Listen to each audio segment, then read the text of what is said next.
Just wondering if the organization has had a discussion with you as far as how they plan to really use you, what they see your role being. Yeah, I think a lot of that's up in the air right now. Obviously, I was drafted as a starter, and deep down, I do want to start again. But right now, obviously, I've been through a couple of teams the last month or so, and I think they're just going to try to give me as many innings as possible, just to kind of try to find that consistency. But I obviously had a quarantine for a few days. I was able to throw about a 35 pitch bullpen yesterday with the staff, and it went really well. So I'm just looking forward to any opportunity, really. But anything they have for me, I'm definitely going to take it and try to get out there as much as possible. Next, Rich Dubroff. Hey, Carson, what have the last few weeks been like for you? Definitely unexpected. It's been pretty crazy, but that's just the game of baseball. That's what we all sign up for. I'm just fortunate enough to have the opportunity to just stay and be with this organization.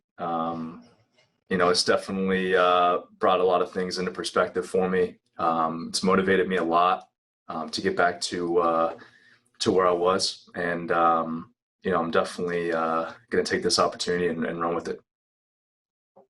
Next, Steve Molesky. Carson, kind of a two-part question here.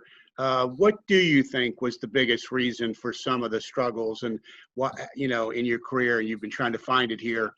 And secondly, have you been with the Orioles long enough to see some reasons for hope, things you see either in coaching or analytics or something that the two of you can work together on to get what you want out of it? Yeah, I think it's a really big positive, first off. I think the biggest thing was when I came out of Vanderbilt, I relied a lot on my competitiveness. I think that even from a young age, I didn't really worry about mechanics. I didn't worry about, how I was going to get the ball there. It was just, I'm going to rear back, I'm going to compete, and I'm going to throw it. And I'm going to find a way to get guys out. I think my first year in pro ball, I was able to do what I got drafted to do, and that was to go out there and put our team best chance to win. But I think a lot of the mechanical changes. I think that a lot of the reps that I just wasn't really used to kind of put me through a little bit of a spin. But when I got here a couple of days ago, I was able to talk to the staff, and they just want me to get back to, the guy I was and the guy that was drafted where I was. I think that obviously I pulled up a lot of college video yesterday, was able to make a few adjustments in terms of just getting back to an athletic position. And the staff just wants me to compete. And I saw a lot of really good adjustments yesterday. So I want to get back to a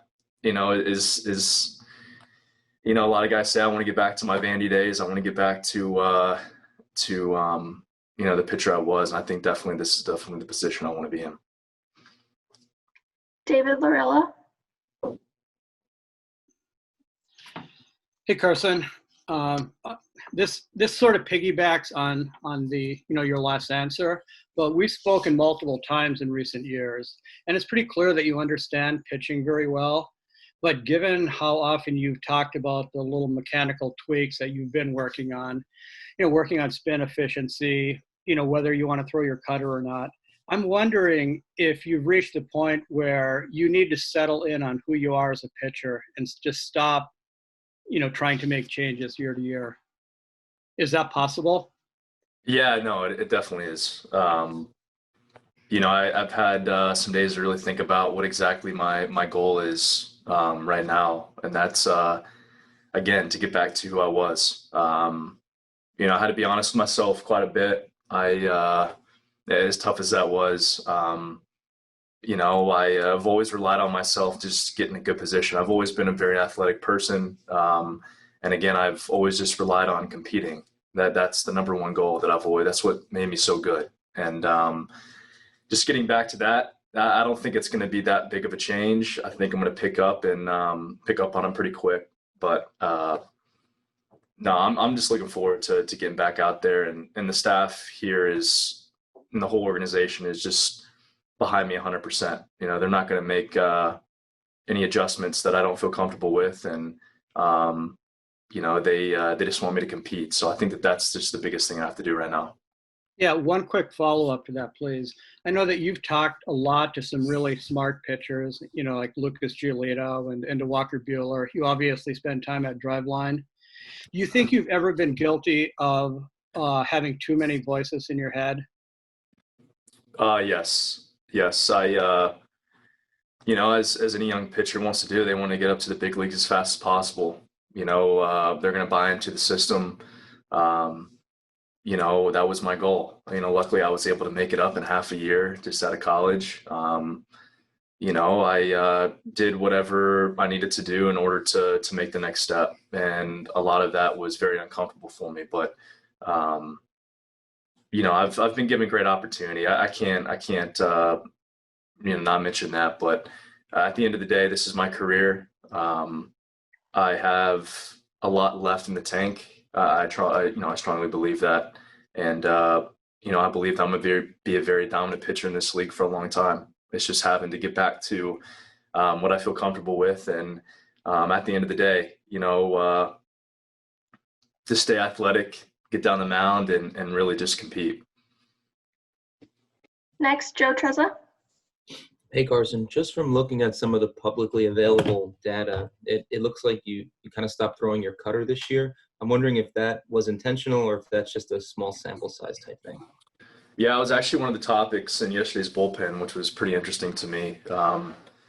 You know, I developed a cutter. I never threw it really until I got to Chicago, and was able to develop that, and ended up being a pretty good pitch for me. But that kind of led to my fastball cutting. Once I had a little bit of a velocity drop, my fastball started cutting a lot. So when I was picked up by a few organizations, they kind of mentioned to me, "Hey, let's get that true ride." You know, I've always been able to spin the ball really well. That's been one of my strengths, and just to kind of eliminate that cutter, maybe to stay behind the fastball. But I was looking at a lot of data yesterday. I have that ride back just with a few mechanical adjustments that I made with everyone here yesterday. I have that ride back. I love my cutter. I think that it plays really well, especially you know, when I was starting that second, third time through the order. It's just another weapon that I have along with my changeup and breaking ball. But I don't know. I think it's a really good pitch. I don't want to get rid of it quite yet, but you know, I'm not going to abuse it like I did in the past.